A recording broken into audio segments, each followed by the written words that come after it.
Ladies and gentlemen, welcome back to another episode of the From the Booth podcast. My name is Mike, and today we're going to be talking about the top five running backs in the 2023 NFL Draft. Um, what was it, last week or a few weeks ago? I did this same list, but for the quarterbacks. So if you haven't seen that video, make sure to go check it out. I think some of you will kind of disagree a little bit on my top five. Same thing with today. I think some of my top five is a little bit unorthodox, so make sure you stick around for the whole video so you can see my whole top five, and then please give your opinion in the comments down below.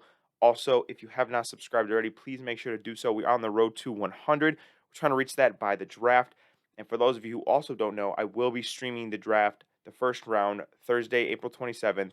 Tune in. We're going to have fun. It's going to be a whole party. You're going to get my live reactions to all the trades, all the picks, all the surprises, all that stuff. So if you're not doing anything and you're like me and you don't have a social life, then stop by the stream, say what's up, and we'll watch together. But all right, let's go ahead and get into my top five running backs list for this draft class. I think number one is everybody's number one. I would be very shocked if anybody had a different answer than Bijan Robinson for the best running back coming into this draft class. Um, so for each kind of number I give, I'm going to give the player, obviously. I'm going to give some of their strengths and weaknesses, and I will also give a player comparison for you guys. I have watched a good bit of film. That's why I kind of postponed this to later because I wanted to get enough film. So I've watched a good amount of film. I have kind of seen and taken notes and heard what other people had to say about these guys. So I'll be giving you my opinions. But Bijan Robinson off the bat, what is he good at? Everything. He's fast. He hits the holes. He's got power. He's got good contact balance. He can receive. He's a good receiving back. Um, Really, there's nothing that Bijan Robinson doesn't do at least a good level. If you want to nitpick and you want to say that there's something he doesn't do at an elite level, it'd probably be pass pro. But honestly, that doesn't really matter to me when you do everything else so well. So Bijan Robinson is up there. Bijan Robinson, by the way, is, in my opinion, the best running back prospect, one of the best ever in the last 30, 40 years. And then I think definitely the best since Saquon. If you guys remember Saquon coming out in 2018, he was considered the best running back prospect ever. Went second overall to the Giants. I don't think Bijan's going to go top two like Saquon did, just because of the nature of the position of running back. But I do think Bijan will definitely be a first round pick. I could see the Eagles taking him at 10. If he falls, I could see the Bills. I could see the Chargers. I could see a lot of these other teams. So we'll see where he goes on draft night, but his pro comparison is Saquon Barkley, just the physicality, the good at everything type of running back. Big frame, fast, strong, pass protect. Just everything. That's what Saquon was. That's why he was the number two pick coming out of Penn State. So Bijan Robinson, number one. Number two, I think a lot of people also have this number two. That's going to be Jahmyr Gibbs out of Alabama. Now, Jahmyr Gibbs, what does he do really well? He's a great receiving back. He's very shifty. He's almost like a receiver out there. I mean, he runs great routes. He has great hands. A lot of running backs, when they catch the ball, you'll notice that they catch the ball and maybe they take a few false steps. Jahmyr Gibbs does a really good job of catching the ball in stride, so he doesn't lose any of his momentum, doesn't lose any acceleration. So he's able to pick up a lot more yards after the catch than some other running backs. Are able to. He also, again, like I said, runs really good routes and is very shifty, and he has really good top line speed. So if he can get there, I mean, not a lot of people are going to catch him. Also, he's pretty good with his balance as well. Doesn't get knocked off very easily. And I won't call him a bruiser necessarily, but he has the ability to break some tackles. Now, could that have just been a college thing going against college guys? Possibly, but he did play in the SEC, so he was going against some legit defenses. So I'm thinking that that's going to translate to the NFL as well. Some of his negatives, like I said, he's not really a bruiser in short yardage. He might not be your guy. Third and one, third and inches. You want to give him a dive up the middle. It's probably not his strong suit. Although I think he can do okay, but that's probably not the kind of guy you want. And then pass protection. A lot of running backs struggle in pass protection. I just think because of his smaller frame, which he's not small, but he's like when you're blocking NFL defensive lineman small. Um, with his smaller frame compared to offensive linemen, I think he's going to have some trouble pass protecting in the league. But like I said, he's going to be out receiving a lot, so that's probably not going to matter too much. Um, but yeah, so my pro comparison for him is going to be Alvin Kamara. Alvin Kamara is very shifty, very agile, has great balance. Is also a fantastic receiver. So my pro comparison for him will be Alvin Kamara, um, who ironically also went to Alabama. a lot of people don't know that Alvin Kamara actually initially went to Alabama and then transferred to Tennessee after that. So something in the water in Tuscaloosa, I guess. Number three, I have Tajay Spears from Tulane.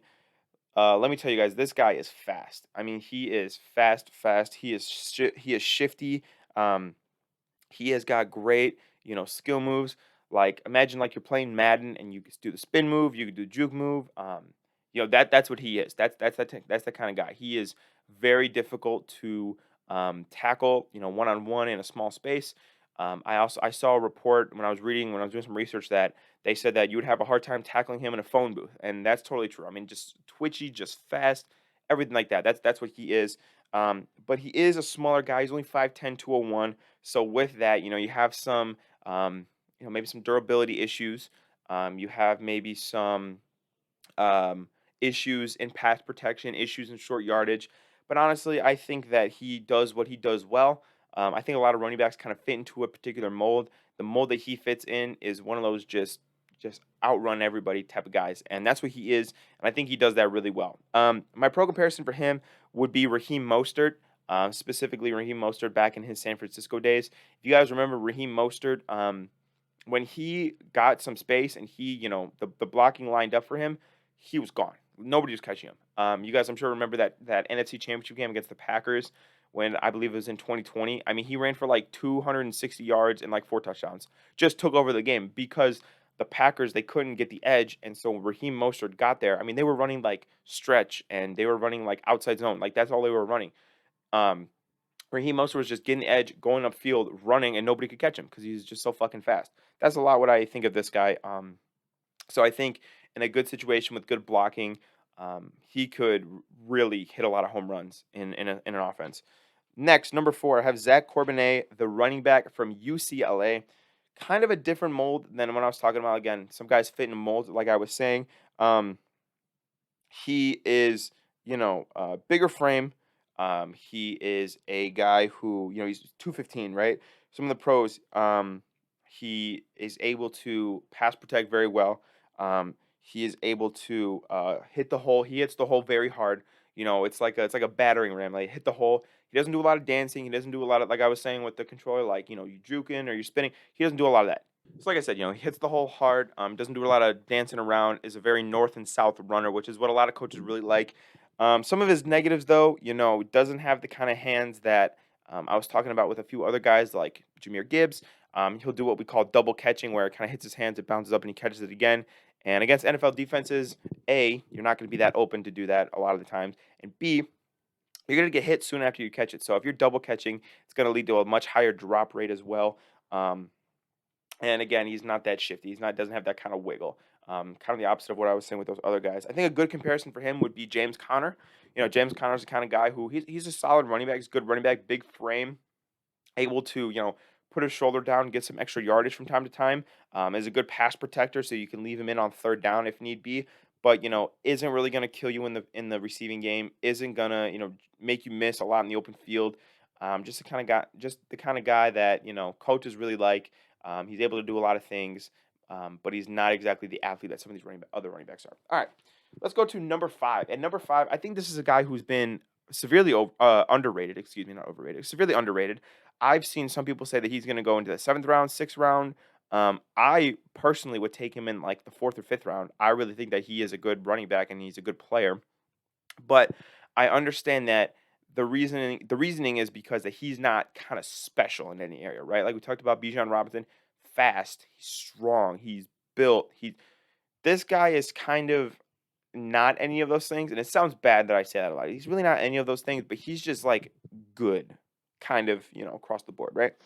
All right, so my number 5 running back in the 2023 NFL draft is Dwayne McBride, right? Dwayne McBride, I think he reads holes very well. I think he can anticipate, where the blocking is going to line up, and he's able to hit the hole. He's able to get a good amount of yards. Like we said, some of these guys are dancing around, they're getting tackled in the backfield, or they're missing holes, or their vision isn't very good. I think Dwayne McBride does not have that problem. I think he has very good vision. He can read blocks very well, and he's able to hit the correct hole and get as much yardage as possible, right? He also is a very efficient cutter. And what I mean by that is he makes good cuts that are efficient, right? He doesn't like cut it to the outside and bounce in and go around. He might take a step inside and cut. I noticed on like a lot of like the trap plays and whatever they would run, he would cut it or whatever. To me, he's got good efficient cuts, and that's what you want as a running back. You don't want cuts that are gonna dilly dally around in the backfield. To me, he does that very well.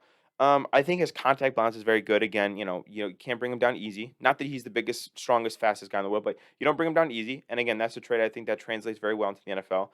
Um, One thing I will say that I don't know very well if he can do is receive.